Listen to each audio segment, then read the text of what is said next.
Welcome to the first of the 2022 Great Canadian Aftermarket Trade Show virtual conference sessions. Uh, now, we'll give us a couple of minutes for other folks to join in here. Uh, just a little bit of housekeeping. This is presented on Zoom, so as a result, we can uh, certainly uh, go on to the comments and this kind of business that you're all pretty familiar with. Um, and as soon as I find where I am again, because I've clicked something, so this is the challenges that we have. There can ask questions of our panelists, both at this session and future sessions, using the chat and Q&A, as well as raise your hand, and then I can activate your audio, and you can ask a question that you might not be able to type out in a way that makes sense to you. Anyway, with me today, kicking off our Great Canadian Aftermarket Trade Show Conference Series May sessions, is JD Nye. JD Nye is the country director for JD Power Canada in automotive, and has been a previous guest with us, has great insights across the aftermarket as well as at the dealer side. And so into this, we wanted to kick off our conversation looking at what the car dealer network is doing, its impact on what you might be looking to do in the aftermarket, as well as, frankly, some of the challenges they're dealing with that we're all dealing with. So welcome to the Great Canadian Aftermarket Trade Show 2022 edition, JD. Yeah, thank you very much. It's funny, I'm sitting in my house and feel underdressed all of a sudden. Well, this is the first time I've put on a tie in quite some time. I thought we'd dress things up here on a Wednesday morning. That's right. I wasn't sure. I wasn't sure I'd remember how to tie one. So it was a struggle. It was a struggle. But welcome also to our attendees, participants here. Hope everybody is having a great week. And again, for anybody who just came in, if you have a question, ask it through the chat or the Q&As, whichever way you want, is all fine by us. So, JD, maybe it is best for us to start off with a very quick kind of profile of what the car dealers are actually seeing, because a lot of folks will drive by a dealership, and certainly we've seen it all in the news, and say, hey, they don't have a lot of cars on their lot. We hear all about people having to wait a long time, and you might make the assumption that perhaps they're struggling. Yeah, I mean, I think it depends who you ask at the moment, and I wouldn't say the success car dealers are seeing at the moment is true across the board. I don't think it's an evenly distributed success necessarily, but by and large, when we take a look at dealership performance across not just in Canada, but in the US, and maybe even more so in the US, frankly, the current state of inventory, chip shortages and all the rest, have been not very good for car sales in terms of if you happen to be a brand chasing market share at the moment, it's a bit rough. But in terms of overall dealership profitability, it's actually been quite good.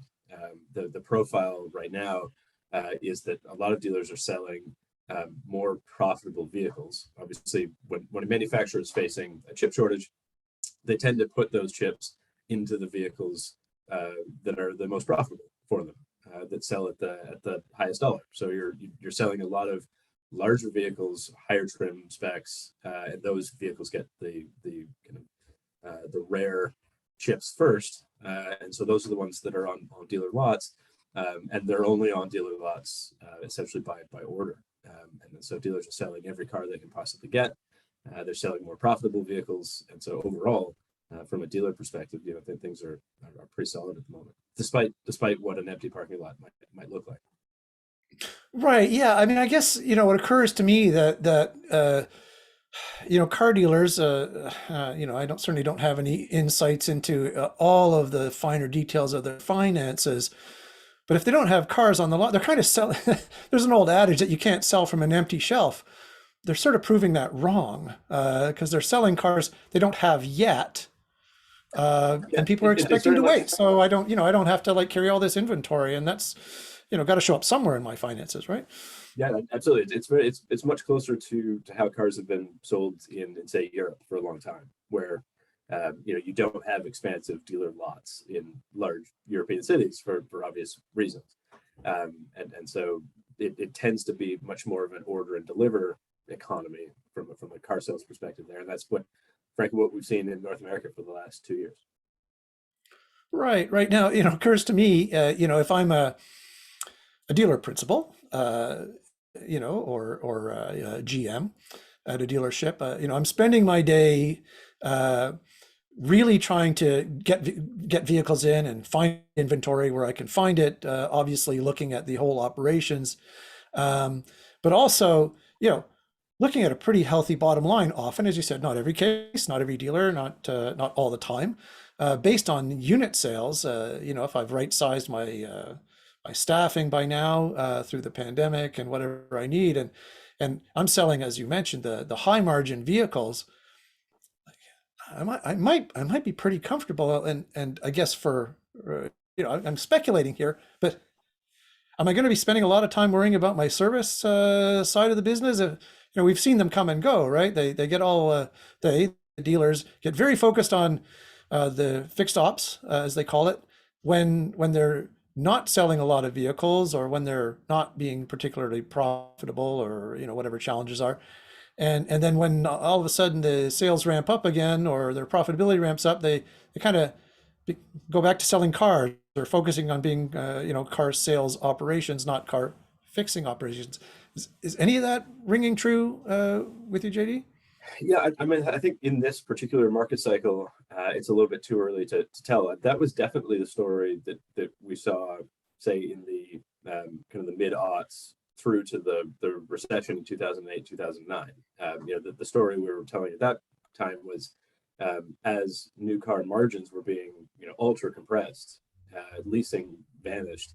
That there was a lot of pressure to support the operation put on the fixed ops side of the business, and as a result, dealers made the kind of natural adjustment and the natural evolution there, and really started to focus in on their fixed ops business. Just to your point, um, I I tend to think, broadly speaking, that the lesson was kind of learned during that period, and I'm not certain we'll see kind of that kind of laissez-faire attitude to service return for most of us. I think for the most part, the KPI of absorption rate, which broadly speaking is what percentage of your dealership costs are being covered by your service operation. I just think that's now gotten much more attention, and so I don't see many dealers kind of giving up on their service business, or kind of letting it slide in the way it may have happened in kind of the early mid aughts. But on the sales floor, I totally expect to see sales satisfaction deteriorate this year, as as salespeople, frankly, don't have to try very hard to sell the person in front of them that car, because they know the next person that walks in is probably going to take it anyway. Right, right, right. So, again, always trying to look at these things through the aftermarket lens, and when, if any part of the dealership experience kind of falls down, perhaps that presents an opportunity for the aftermarket. Somebody has, maybe come with a good experience from the independent service sector, but they've been forced to buy a car, and they go in, they get treated maybe not great, as a by the in the sales experience, because they feel they're forced, and I guess the sales staff, as you're saying, know it, to take a car that they maybe don't even want to take necessarily, or take it, don't take it, I don't care. Next person will take it. Um, Yeah. maybe they'll look more kindly on their experience and customer service experience at the independent service level as a result. I mean, what are your thoughts on that kind of Yeah, migration? Is there a cross migration between the sales experience and the service? I don't know, affinity. yes. So one of the measures we track a lot out of our SSI study, so that's the sales satisfaction index. It is the correlation between your sales satisfaction and your likeliness to go back to that dealer for service. general, 90% of service occasions on 1 to 3 year old vehicles are being done by a dealer. But I think your point, and that's for obvious reasons, obvious kind of easy warranty reasons. I think your point about maybe a poor sales experience doesn't immediately put you back into your trusted aftermarket independent location, but it very likely sets the seed early on in your ownership experience that as soon as this car's out of warranty, I'm gone. Right. So I think that would be the cost, and frankly, that's what a lot of our OE clients track really religiously is the defection curve at sort of 3, 4, 5 years, because they know full well that there are many independent aftermarket locations and some brands that rank really high on our annual benchmark study list. And when a customer has a great experience in the aftermarket, they're much more likely to continue doing business outside of the dealer network. And so that, stopping, at least for our OE clients, stopping that first visit outside of the dealer network is what they're hyper focused on.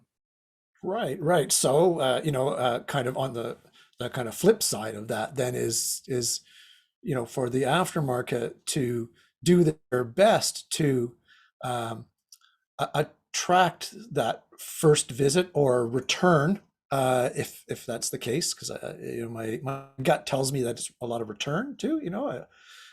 When you were my customer, Bob was my customer, but he, his car was fine. I told him you can't fix it anymore. It's a bad idea. He's gone and bought a new car. I want to get him back as soon as possible. Now we get a lot of messaging out from the aftermarket about how the independent aftermarket service providers can, in fact, of course, execute a lot of warranty approved service, or a lot of the service that they execute will not impact the warranty and retain it and all of that kind of stuff. But this is just more fodder for continuing on that emphasis. It sounds right, JD? For sure, and making sure that the general public is as aware as you can make them of that exact point. And I think it would be a continued focus, for the aftermarket and your associated associations. But yeah. Sure. Now, one of the areas that you and I have discussed before is that as much as they're in competition with each other, the landscape of what the customer is, there's only one customer really, and they might move back and forth, is changing. What they're looking for is changing. Is there anything you can share with us about what the kind of just general challenges and the ways that customer demands are affecting service across the board? Yeah, let me just toss this up really quickly, and we can kind of talk through this. Coming out of in fact, this particular slide takes into account all of the studies that we conduct basically across North America, and not just in the automotive space, but in telecom and banking and finance, insurance, travel, hospitality. So when we take a look across all of our customer experience studies, again, regardless of the industry we're talking about, we're seeing kind of 4 macro trends emerge in terms of what is driving a great customer experience today. And so again, it doesn't matter what industry we're talking about, these are sort of the core drivers of a great experience. And the first is channel preference. And so, by the way, this is one of the slides that when I'm speaking to our OE clients, we spend a lot of our time on, and from a consulting perspective, trying to essentially put this up on a bulletin board and kind of pin specific strategies against all of these areas as part of the job. So the first being channel preference. And so what that means is, from a customer perspective, when I want to engage with you as a business, I should be able to do that in across a multiple set of media in the way I choose to do it, when I choose to do it, and then kind of, so whether I walk into your physical bricks and mortar location, whether it's on the phone, on my laptop sitting here, or I'm on the go with my smartphone, I should be able to easily and efficiently do essentially conduct my business with you at all times in all places wherever I happen to be. And so for dealerships, that really means making sure that they have the right contact centers up and running, easy intuitive web links across their websites, which as many can websites these days can get cumbersome and complicated and stuffed with lots of different advertising links. So making sure that customers can easily and quickly contact you in the method they choose, and in fact increasingly get everything they need accomplished regardless of the device or no device that they happen to be using at the time.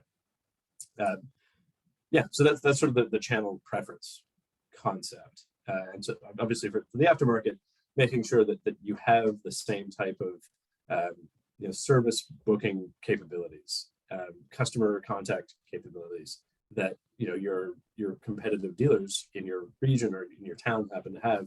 At this point, frankly, it's a bit of kind of keeping up with that technology, to make sure that it's essentially that you are as easy to do business with as your competitors happen to be. There's certainly a kind of, I mean, it still persists. I think, not everybody is stuck in the past, but it still persists that the reputations are built on, word of mouth and this kind of, again, not to, talk down to it, because, the reputation is critically important to the service businesses. But it's conveyed differently in this ability to, just do business with you and make appointments without kind of talking to somebody. Does that speak to, I noticed the next one along is your outside digital expectations. People are used to buying stuff from Amazon or eBay or whatever, click, click, click. Every time I talk to shops about that, they say, yeah, maybe, but there's not really one size fits all service for a lot of the problems a car can have, right? So how is that kind of fitting in there? And do consumers kind of, I don't care what your problems are, just make it easy for me to buy from you? Yeah, I think there's a lot to unpack there. First, I guess as a general concept, this idea of outsized digital expectations actually does come very much from outside the car business. And so this is a goal that car dealers are chasing, but frankly the car business isn't quite there yet in general. So if you happen to own an aftermarket shop, don't worry, it's not just you that's behind on this when it comes to the car business. We're not great at it yet as an industry, it kind of everyone included. So this is but exactly to your point, Andrew, that these are expectations for our customers that are being set by Silicon Valley giants. So when I have a great, super easy digital experience with Apple or Amazon or Netflix, that starts to influence how I feel about doing business in other sectors. And so the question is, well, why doesn't my repair facility do that? Why can't my dealer do that? And so, whether it's fair or not to be compared to Apple or Amazon, I think the ship has sailed on that front, and the task now is to figure out what are those organizations doing from a digital perspective that make the transaction easy for the customer, and then returns easier, engagement easier, and do what we can in our industry sector to bring that capability and kind of mold it for the requirements of the auto repair business. Right. Yeah, it's just occurs to me that I know there's still some pushback again. A lot of smaller shops trying to look at it. Are these all like high dollar solutions necessarily, or have you seen ways that there's maybe kind of elegant ways to at least bridge the divide to some extent?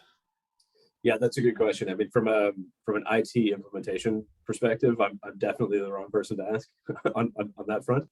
But I did want to bounce back quickly to one of the points you were making before, which was, and I think I don't want to put words in your mouth, but I think what you were getting at was the pushback that I hear a lot from on the aftermarket side of the business is, well, we have a personal relationship with our customers, and we like to talk to them and engage with them and have that conversation, and that's how that's how the aftermarket, many aftermarket locations have been really good at building value in their service occasions for a long time. And so, what to be super clear, I'm not saying you should stop doing that for customers that want that type of engagement.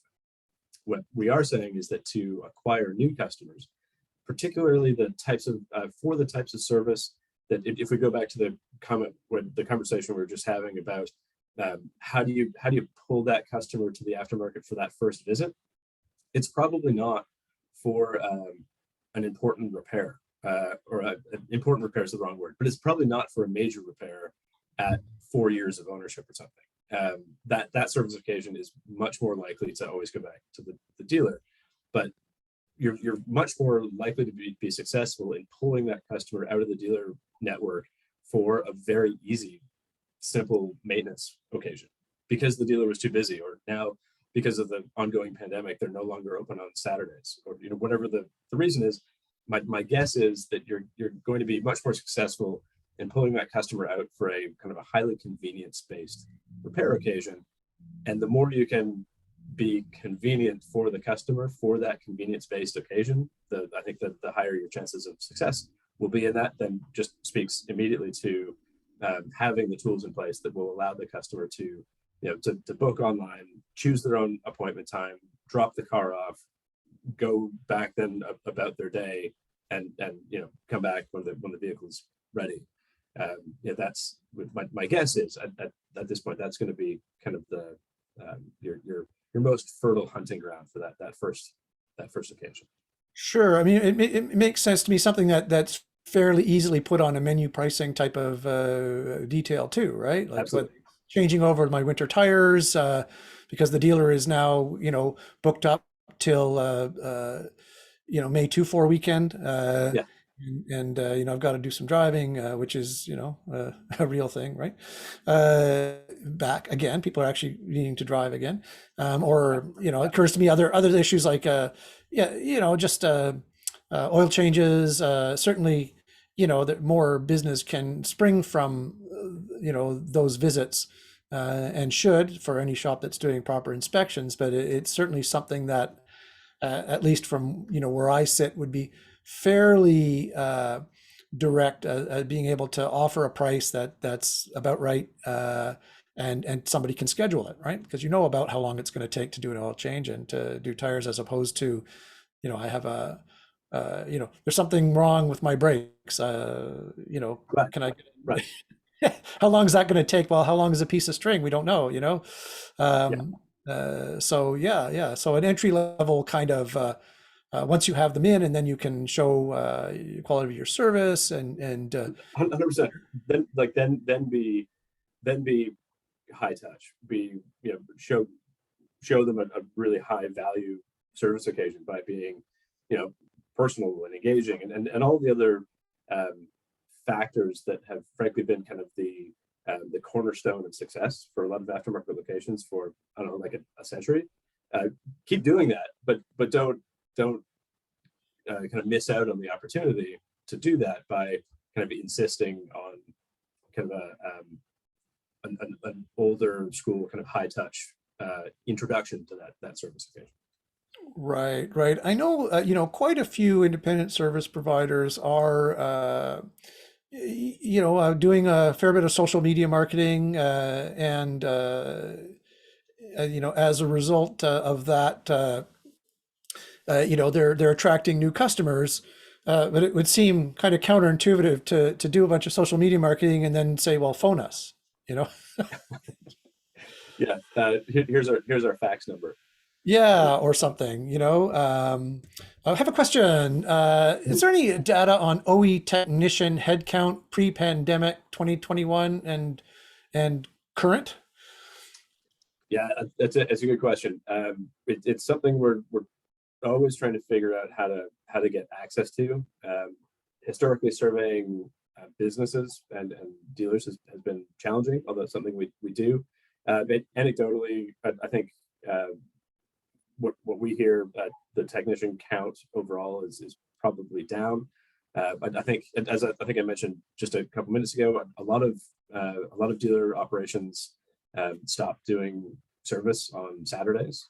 They just cut days out of their service operation. Now, whether that comes back or not remains a little bit unclear. But yeah, I think I would expect that number to be down at the moment. I mean, certainly the number of service occasions in 2021 was way down from where it was in 2020, and so the actual the physical labor wasn't there.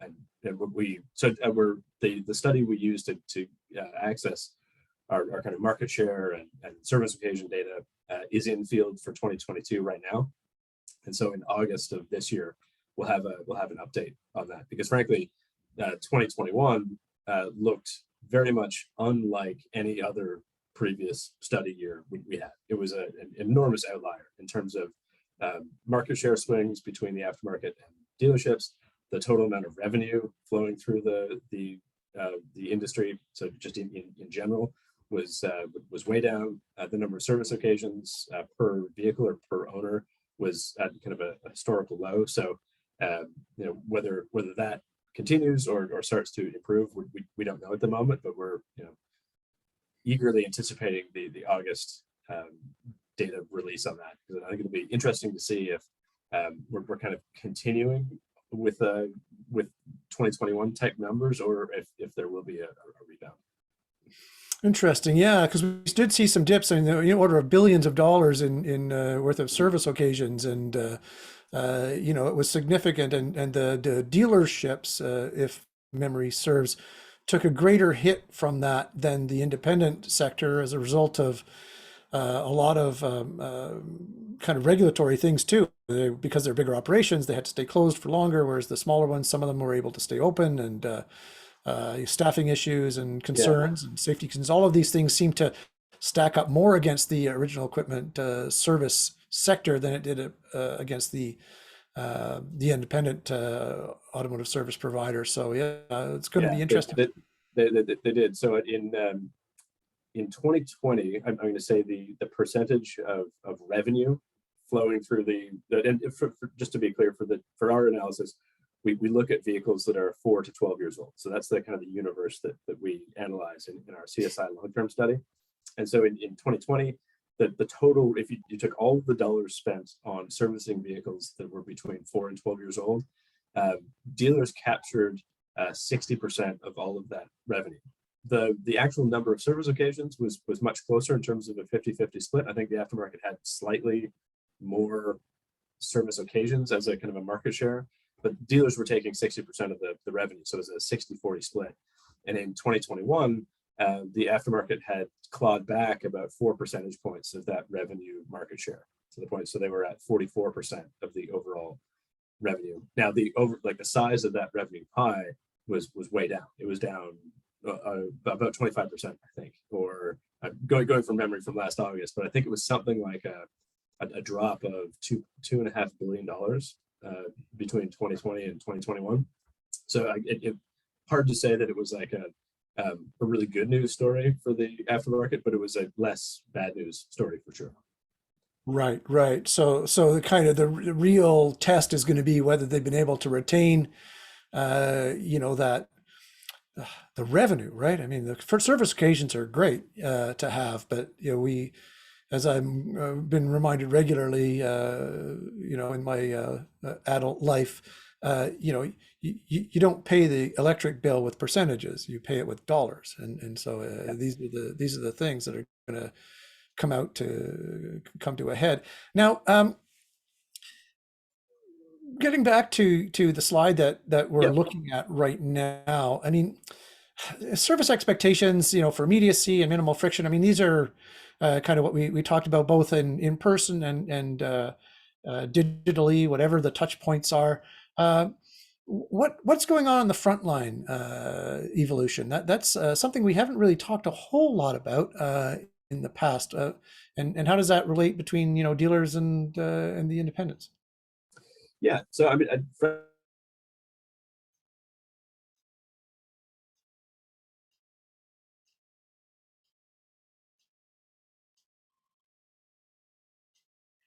We seem to have frozen JD there for one moment. I'm not sure a lot of what it was. So, independent. Nope. yeah, so we lost you for a moment there, JD, Oh, but you're sorry. back. Okay, perfect, excellent.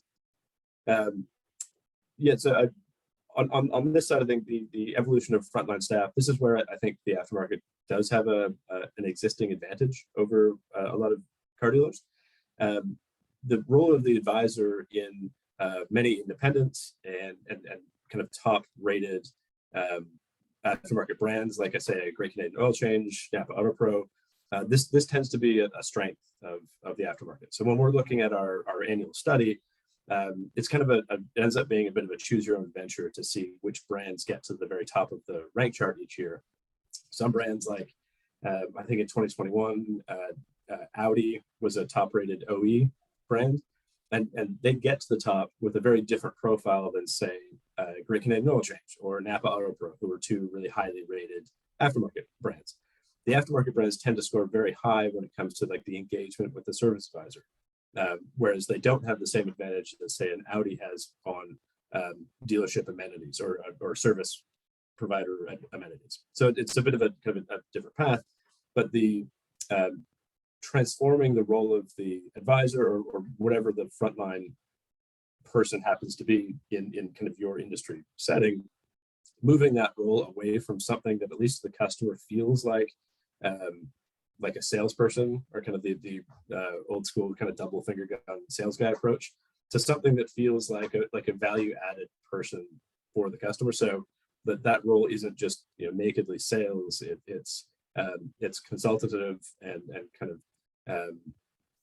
it's moving away from a hard sales role to something that feels a little bit more of a value added partnership or a consultancy from the customer. So really trying to I guess the simplest way to put that would be to put the advisor back in service advisor, or making sure that that's that word really kind of is felt. Right, right. I mean, I know that it's often seen that the term service advisor and service writer are almost interchangeable, but in the kind of philosophy behind those things are quite different. Yeah, absolutely. Yeah, and then so that's where certainly to back up for a second to the kind of immediacy and minimal friction.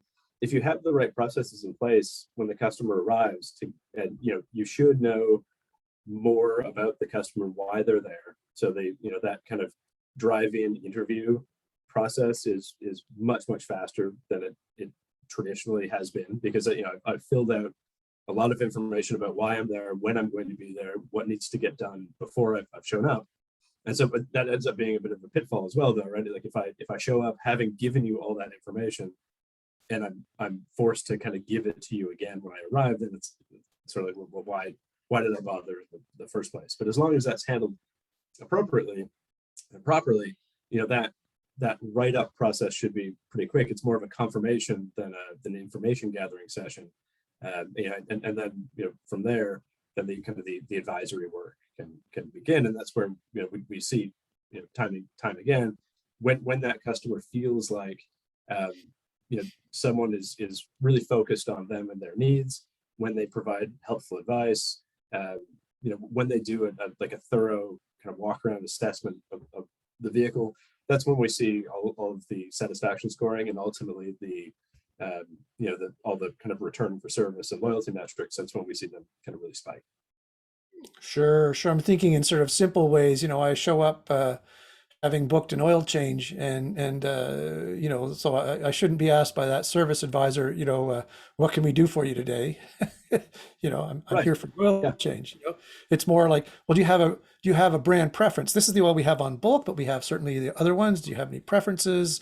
They all meet specifications. We certainly wouldn't do anything else other than that. Do you want us to take a look around on any other issues might be? Do you want us to refill your windshield washer fluid? Yeah, exactly. the repeating of kind of why I'm there, I always liken that to, I don't want to pick on any telecom provider in Canada.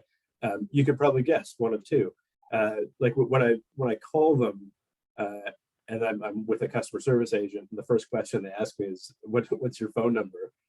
And I just like, I just punched it in. I just did that for you. So look, why are we repeating this information over and over again?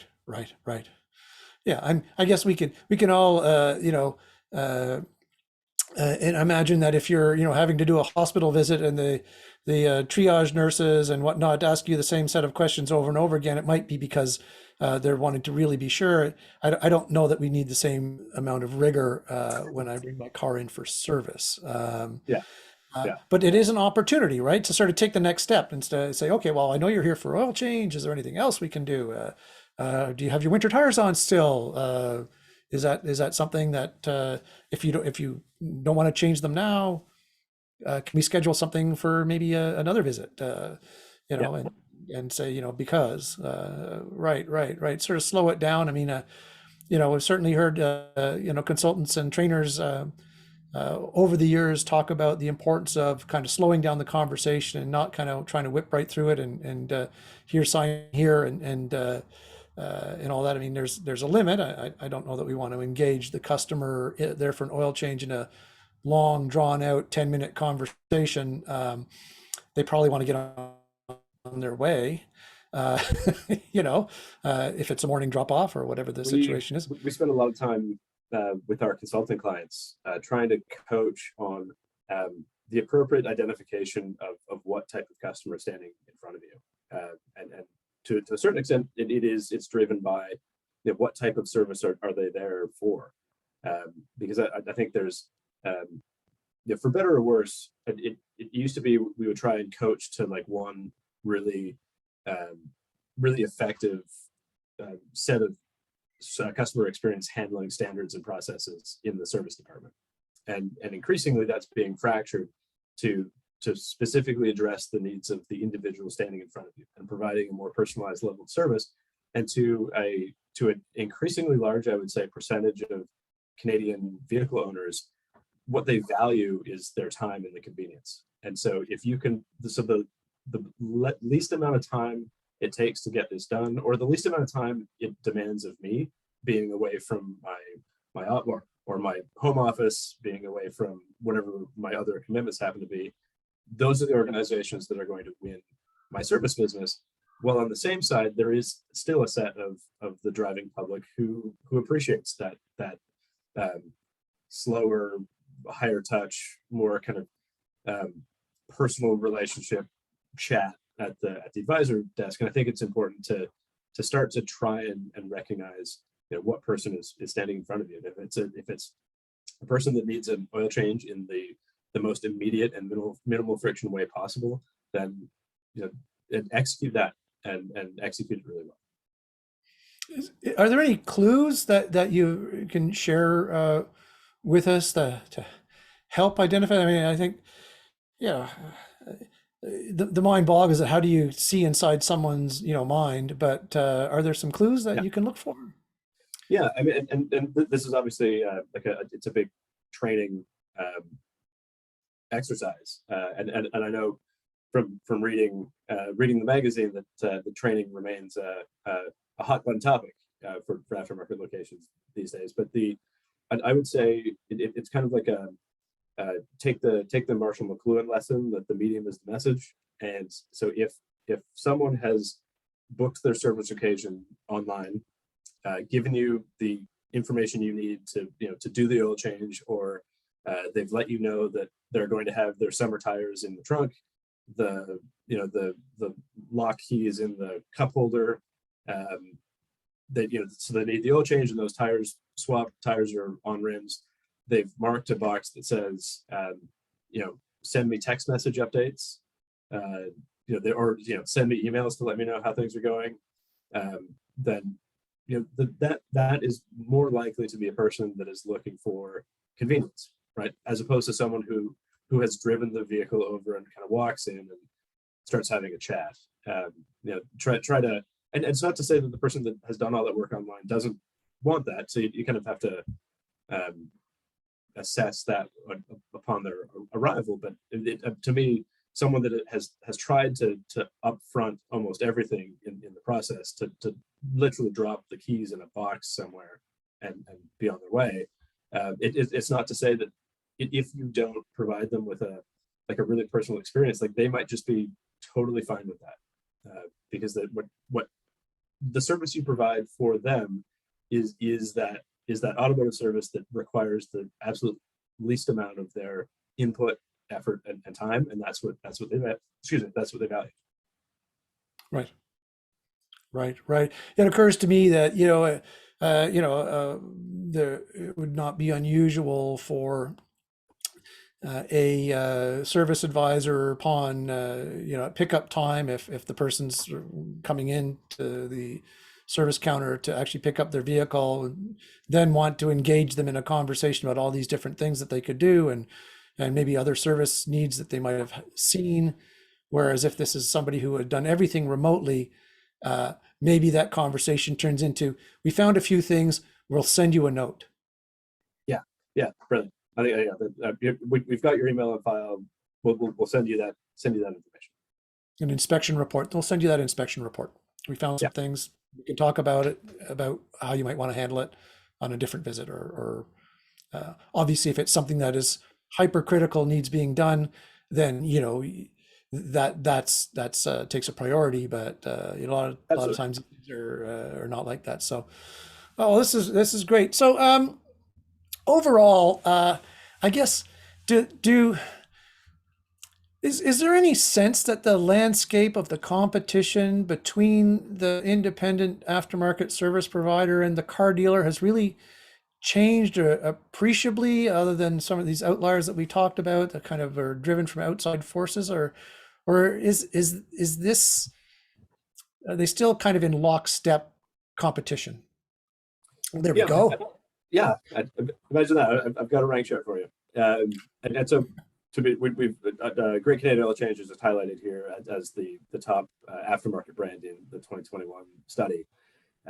So I would say that overall, when we took a look year over year at overall satisfaction scoring, the scoring was really consistent. So despite people going to the shop less, driving fewer kilometers, it didn't really have an impact on their overall satisfaction profile all that much. And frankly, the aftermarket and the OE dealer network were more or less in the same kind of position they have been historically.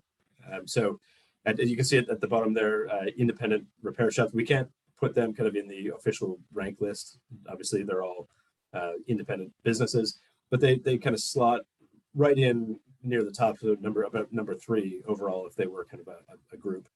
And then the industry average sits it almost exactly, I think actually exactly where it was in the previous year. So from a the overall satisfaction battleground, it's super consistent from where it has been.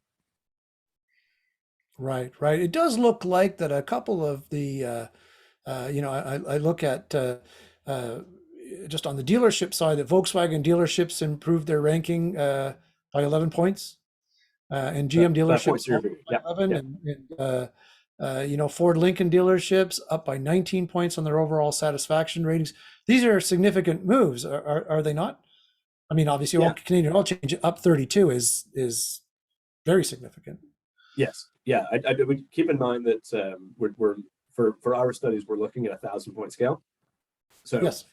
When I take a look at our rank chart, and so for those of you kind of watching and can see it on screen, the last officially ranked brand is Costco. So everything below that has what we would define as insufficient sample for official inclusion in the rank chart, although they're here kind of for reference.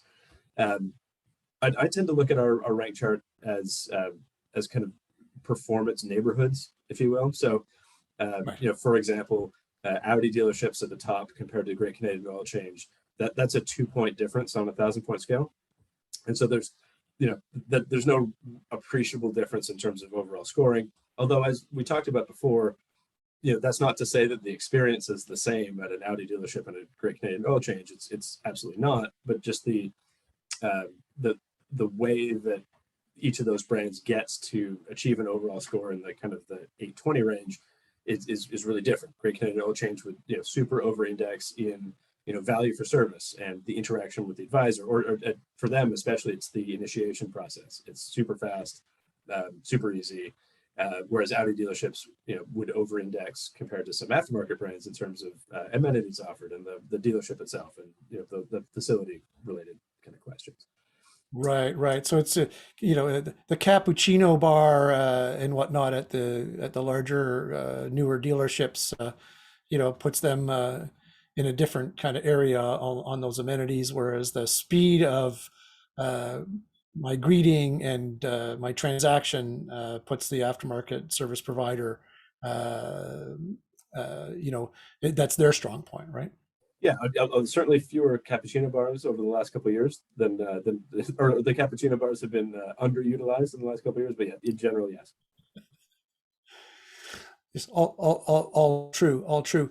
Uh, But but you mentioned that even though the number of service occasions had declined, the kind of general ranking of the neighborhoods, the good businesses are still ranked highly. The ones kind of in the middle are still in the middle, and the ones a little lower down still a little lower down. Um, Yeah. does this, probably asking you an unfair question here, does this foreshadow a return to the market share performance of the respective sectors as well as, I guess, the players? Yeah, we don't know is unfortunately the answer. So we talked about a couple minutes ago that in 2021 the aftermarket clawed back 4 points of that revenue market share from the previous year, but the degradation of revenue market share for the aftermarket wasn't just kind of a 1 year blip in 2020. It was the result of a decade of losing kind of 1% a year, compared to like when I can remember looking at our 2011 study. The revenue market share was much closer to parity, and so for about a decade the OE dealer networks were just kind of taking a percent this year, taking 1.5% the next year, taking 0.5% the following year. And so it really does remain to be seen if the 2021 results are sustainable for the aftermarket in terms of revenue market share, or if it was kind of a really anomalous year that way, and we'll kind of go back to that, like I said, it was about a 60-40 split in 2020. Right, right. I mean, 4% it's a big deal. That's a big shift, right? It's certainly nothing to be. Absolutely. Well, it's 200 or between $200 and $400 million, I guess, in kind of relative dollars being spent in the aftermarket in 2021, which, based on the split in 2020, would have been spent at an OE dealer. Good stuff. Well, it certainly sounds like some of the players on both sides are continuing to do a good job for customers and rating highly, and so I guess that's heartening that the solid aftermarket performers on the customer satisfaction rankings are continuing to perform well. In the context of what they're doing, as well as in competition or in contrast with the dealers.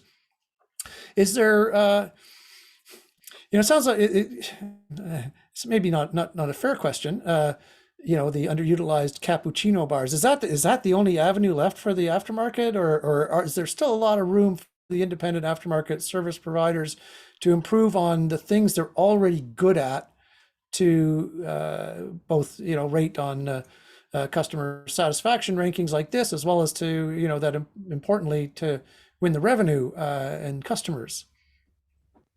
Yeah, it's a good question, and again, there's a lot in there.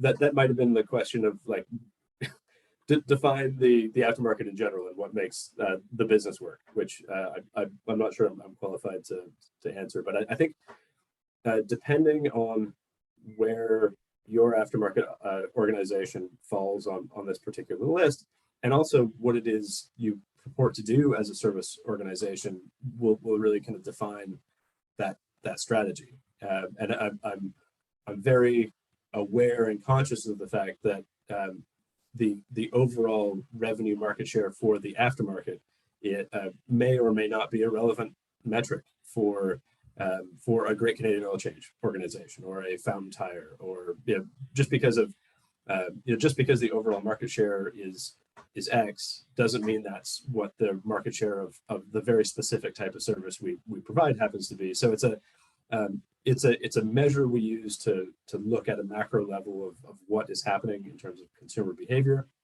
but it's applicability to individual organizations it would certainly vary.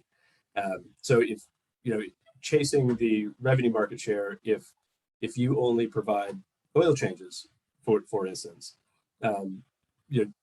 there's, because you're not doing any major repair, there's going to be a ceiling on what your ability to eke out overall revenue market share happens to be. And so that's where dealers tend to do pretty well, frankly, is capturing more than their share of the more expensive repairs, like the big transmission work and the engine rebuilds and like the big ticket items. Whereas the aftermarket does very well historically for a lot of those convenience-based service occasions. And in fact, that was one of the other stories that came out of 2021, was that despite overall revenues being down, we did see kind of a spike in larger repair bills among Canadian owners, likely making the calculus of, well, so I've got a $1,500 repair bill for my 8-year-old vehicle, but I can't buy another car right now, and all of the used car values are through the roof.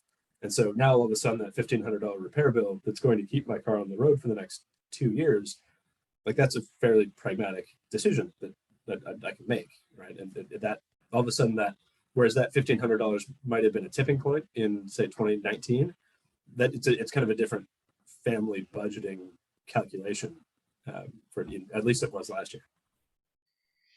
I think I did a lot of talking and didn't really answer your question there.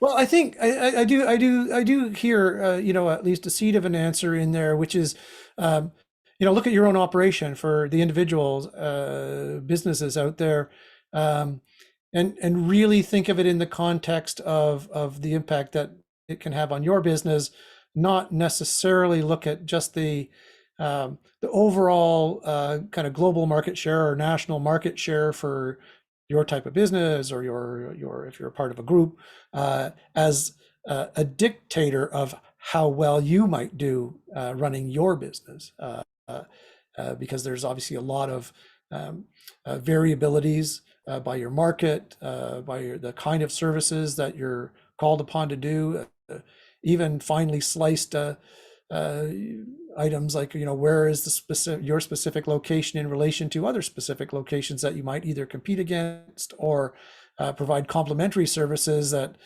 might take some of the business that you might have, otherwise if you were in a kind of distant standalone, more rural location where you're the kind of only independent in town or some such thing. So yeah, and I think just echoing the point we made a little while ago too, that the doing what you can to be easy to do business with, execute the way you do business to a high degree of excellence, and focus in on bringing in that customer for the first time, because our numbers certainly show.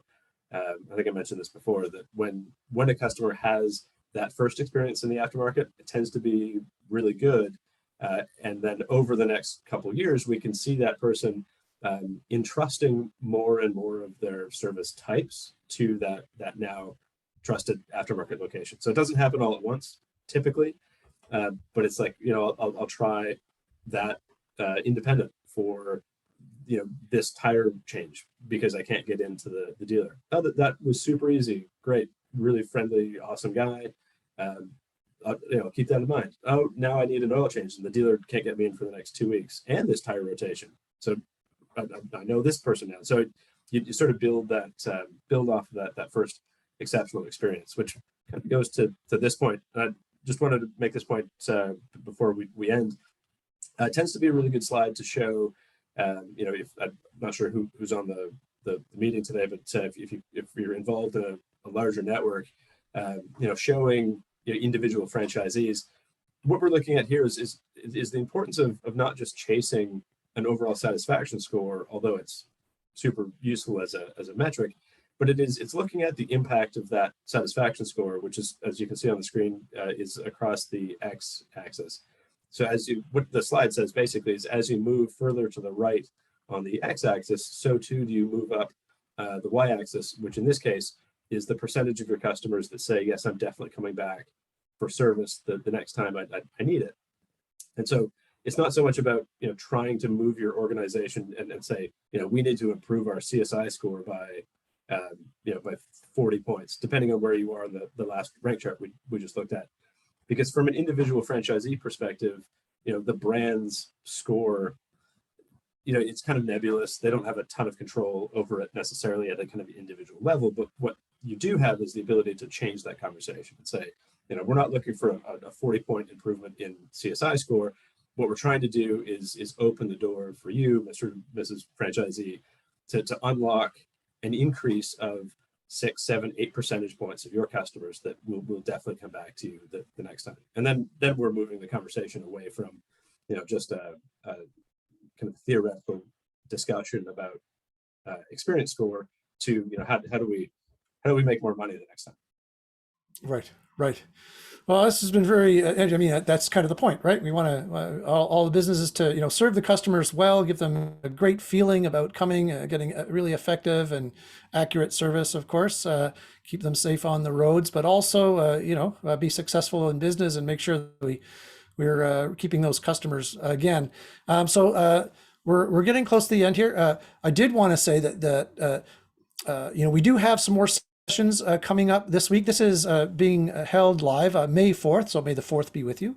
There is at 1 o'clock today a women in industry panel that we are hosting as well with Josie Candido of Master Mechanic and Catherine Johnson from Dorman, who is a Young Executive of the Year, to talk about their experience in the aftermarket. Also, on Thursday, May 5th, we have a session about the digital shop and the importance of getting your digital footprint right, hosted by In Motion Brands, with our panelist Todd Richardson. And then on Friday, we have 3 sets of couples who run shops together, running shop with your significant other. It's a challenge and an opportunity, I guess we could all say. So we have a great group there. Register for these in advance. You get a link, just as you did for this. Again, JD, thank you so much. If you have any questions for JD, want to engage with him, we'll make sure that we can put you guys in touch. He's at JD Power Canada, of course. Knows his stuff. Thank you, JD, for your time. We hope everybody enjoyed it. And we'll talk to you soon. And you too, JD. Yeah, thanks very much for the opportunity, Andrew. Always a pleasure. Good stuff.